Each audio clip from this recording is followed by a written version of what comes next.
Hi, everyone. Can I have the slides here with my notes? Because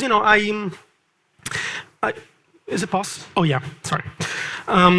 So usually I script every word of my talks, but this time was different. No, we are in different times right now, and I wanted to talk most from my heart than from my script. So let's begin.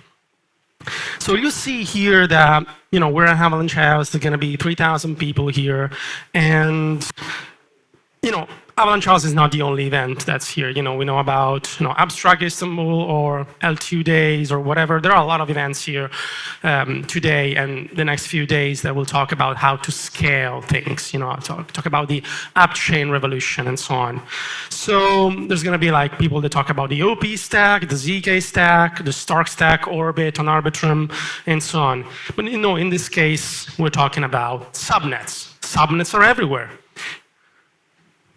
But what does this mean? This means that the paradigm is changing. We used to think about tokens as hard to develop in 2015 or 2016 when Ethereum was first launched. But then in 2017, the ERC20 standard came on and everyone could launch a new token. This is what we call the commoditization of token deployment. But then we got and this was called the tokenomics era. Everyone was trying to launch his tokens and was trying to understand how to better fit, an economic model on chain. Guys, we had some really rough patches there, really bad issues. But the thing we learned was that in order to use blockchain technology as a ledger for any type of value transfer and information recording, it is necessary to build high throughput systems. What that means? It means that we can actually bring everything that we transfer on chain. It means that every word that I'm recording, every video that we see, every music that we play, everything could be on chain and could actually create value.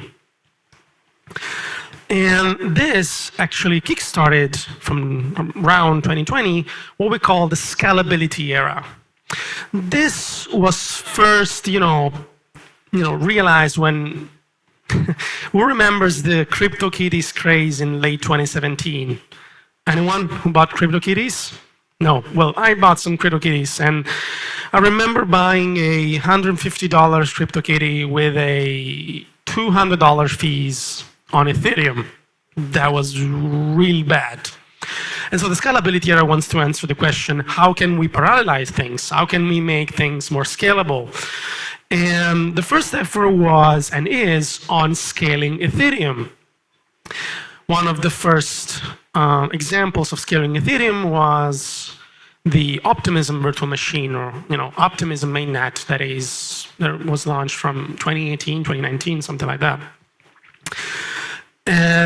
But that is what we call vertical scalability. Vertical scalability means that I put a blockchain or another execution environment on top of the base layer that in this case is Ethereum. So Optimism is the execution environment on top of the Ethereum base layer. And that means that we have some kind of scalability.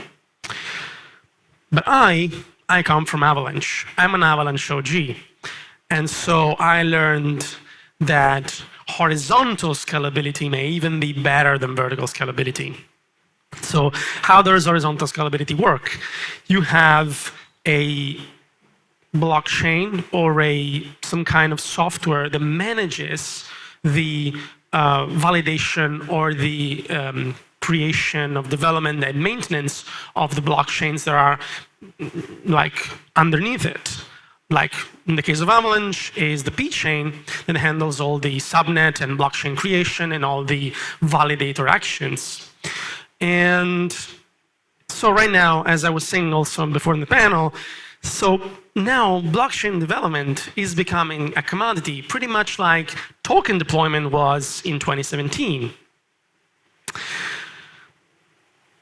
And this means that we're going to have thousands, if not, I don't know, hundreds of thousands of new chains, I don't know, but tens of thousands of new chains. It's possible because, there's going to be really specific use cases. I always try to remind about what the guys at Hubble Exchange are doing. They built a custom version of the EVM that actually embeds the order book matching engine on the chain, on the node. And this is exactly what we're talking about, like optimizing the throughput and the actions of a specific chain for a specific application. And this may be also, this is what also could be happening with HyperSDK, super high throughput, super specific applications on chain. And there's also account abstraction. Account abstraction is simplifying how users can, interact on chain because maybe they don't need to pay for gas fees, or maybe they don't need the gas token, or any kind of operation that can be done through a proxy address that can handle all the major work. And this is what abstracts away the blockchain UX and simply translates it to simply application user experience. And also, another thing that I'm really obsessive about is chain selection. So imagine you have, right now, maybe you are airdrop farming between 20, 25 chains, maybe because you know that Hubble is doing airdrop, but then you know that zkSync is doing airdrop, and then you go to Dexalot because Dexalot is making an incentive program. So you're like hopping through chains every day, and when you go on MetaMask, you need to manually change your chain every time. And this is a pain in the ass, simply. Because maybe you don't have the correct RPC, maybe you got wrong with the chain ID, maybe the RPC is low, or whatever. There are a lot of problems. One problem is that you manually have to switch.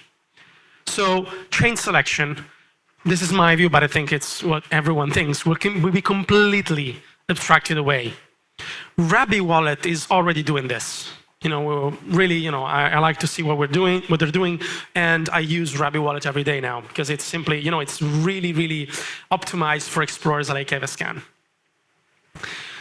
One example is this application that I found that is built on Ethereum optimism.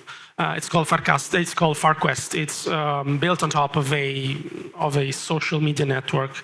It's called Farcaster, and it's simply like a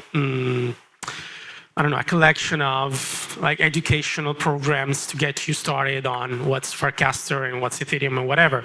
But you see, there's no mention of Ethereum or optimism. It seems like a simple, Web 2 platform, but instead it's not.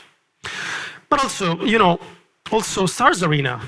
Stars Arena seems like a Web 2 platform because you simply log in with Twitter, and then the only action you need to do on chain is to transfer money to your account. That is as smooth as you can get. So the basic gist is there is no need for the end users to know which blockchain they're using. Here we're Avalanche, so maybe Avalanche House. So what that means is Avalanche needs to talk to developers, because it's developers that need to understand what is the best solution for them to deploy their application on. But end users, they don't care about which blockchain that specific application is on. They simply care that maybe they don't have to pay anything or that it's fast, and they just want to use the thing. So this brings us to block explorers. So we're used to block explorers being single chain. This is Etherscan. This is the most used block explorer in the world. It has more than 10 million users. But the thing is, it only shows you what's happening on Ethereum. And if you want to go and switch to and see what's happening on Optimism, you need to go to another website. You simply can't look at everything in one place. Sure, there are some websites that have a drop-down menu and you can just switch. Etherscan has it as well. But the thing is, a lot more people are using applications like DBank. DBank is a portfolio manager tracker that simply aggregates the data of your address on all the chains that you use. You see, this, I think it is my public address. I have a few dollars everywhere just for testing. And this is the future, because this is what you guys already do right now. How many of you have funds in more than 2 blockchains? Oh, yes, I like this. I like this. So, this is the future. Nobody is going to simply stick to a blockchain. Also because, you don't stick to C-chain when you interact with DEX a lot. You're bridging to the DEX a lot subnet. You're not sticking to C-chain when you bridge to Hubble to trade perpetuals. So we need to be thinking about multi-chain first. We need to think about a universal block explorer, a website in which you can simply go and check everything you want about any blockchain. But the thing is, a universal block explorer is really hard to make. And that's just one major issue. The thing is that different blockchains have different methods of interacting with things. Like on Bitcoin, you have a UTXO-based transaction model. On Ethereum, you have a account-based transaction model. And so things are represented in a different way. Also, Bitcoin is a single chain, single coin blockchain. Ethereum is a single chain, multi-asset, multi-coin blockchain. And so you see there are different things that we need to understand. And so we actually asked ourselves these questions because, Avalanche has been built from the ground up as a universal, agnostic, multi-chain platform. So we're like, how can we actually implement an indexer that can index different types of VMs? Well, the thing is, we cannot do it until around right now. So what we did is we focused on the most used virtual machine, that is Ethereum.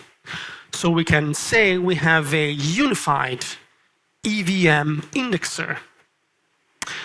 And with this EVM indexer, we built Avascan. Avascan was built as the world's first unified block explorer. It means that anything you want to see about Avalanche, you can see it in one single place across all data points: address, transactions, blocks, anything. We call Avascan the ecosystem, Avalanche ecosystem block explorer. Because an ecosystem is a set of blockchains for which validators use the same node so that they participate in the same type of consensus. And on Avalanche, you can see, the hectic homepage that we have. You can see everything that is happening across different blockchains in one single place. Remember DBank? Just for everything. On Avascan, you can see everything that is happening on Avalanche from a single interface. This is something that I won't repeat enough. But the thing is, we had some issues in the past. We had some people that said to us that they couldn't understand what was going on Avalanche from Avascan. That's because, Avascan started indexing X-Chain in 2020. And X-Chain was a UTXO-based model chain. And so people did not understand that because that was similar to Bitcoin that people did not know to use because they just use on exchanges. And that was different from Ethereum that has an account-based model. And so we had to, the front end was a mess. It was a mess in the sense that we actually didn't know how to unify all the layouts. How can you make a unified explorer from different virtual machines and have a way of having a unique flow between the P chain that is managing all the validators and the X chain that is high throughput UTXO-based system, and then C chain that is a smart contract platform? How can you do that? So as I said before, we just started to not care about the problem, but focus on the one thing that we could do better. So we started from EVM. We started from C chain.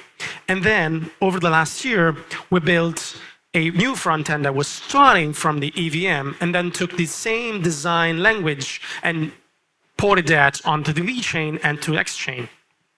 But that wasn't enough because Avalanche was still an Avalanche focused, Avascan was still an Avalanche focused product. And so we had to do one more thing. We had to like make it look like Etherscan. That is something that Kevin and Gun were asking us a lot about.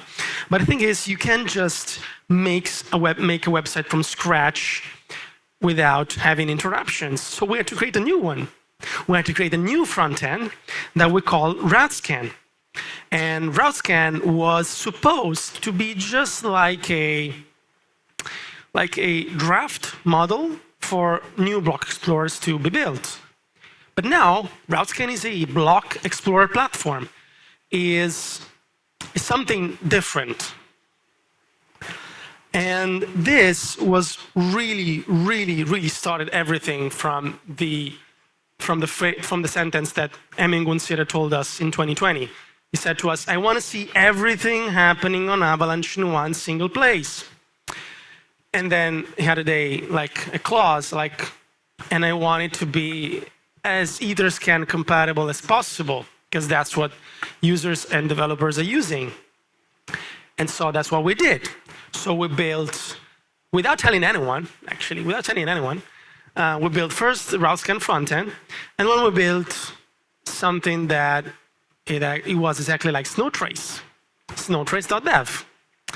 And since the indexer was the same that Avascan's, we actually had a plug-and-play solution. So we could just put it at the front end and then have like Avascan, but with the front end, with the Etherscan front end. That was amazing. And we can support thousands of subnets with this, thousands of TPS combined, and the thing was, but there were still some issues because these thousands of subnets and thousands of TPS combined was very expensive, very expensive. Because Gun told us that I want to see everything happening on Avalanche in one single place. We were actually thinking about how could we make everything more together, not like in 1 year, but in 5 years. What could happen if we had 1,000 subnets with more than 10,000, 1,000 TPS combined? The thing was, we would spend like $10 million per year just on indexing. And that was really a mess. So along with deploying along with like improving Avascan and then making the EVM front end, we actually iterated also on our indexer. And right now I can say, and I had also a panel about this a few days ago at the Stemming Summit, I can say we have one of the fastest and cheapest indexer out there. And we can index a new blockchain in less than 5 days. Less than 5 days. No other block explorer provider can do this. Right now we have more than 10 subnets on mainnet, more than 20 subnets on testnet. You can just go and see them on avascan.info, snowtrace.dev, and all in a unified interface. So you know this, right? So this is Snowtrace. This is Snowtrace by Etherscan. And maybe you noticed that banner over there. That's because there was a process that was always going to come this way. So the thing was, the journey we had was we went out of Avalanche and tested our Routescan and indexer on other blockchains. On September 1st, we announced our Boba Network Explorer. A few days later, we announced a Metis Explorer, Ethereum L2. Then in October, we announced a Flare Explorer. Flare is a fork of Avalanche. And the thing was, we were ready. We were ready to do the transition. So from November 27th, you'll be able to see a new upgraded Snowtrace block explorer that's going to be built by us, completely unified, multi-chain, and faster than Etherscan. Yes, we will have a few bugs, hiccups, maybe some feature missing, but we are committed to have this ready and more feature-rich than Etherscan in really, really a short time. And you can use a block explorer like this in many new ways. Like you can use this like Dune analytics. You can like benchmark different gas used on different blockchains, on different subnets on Avalanche.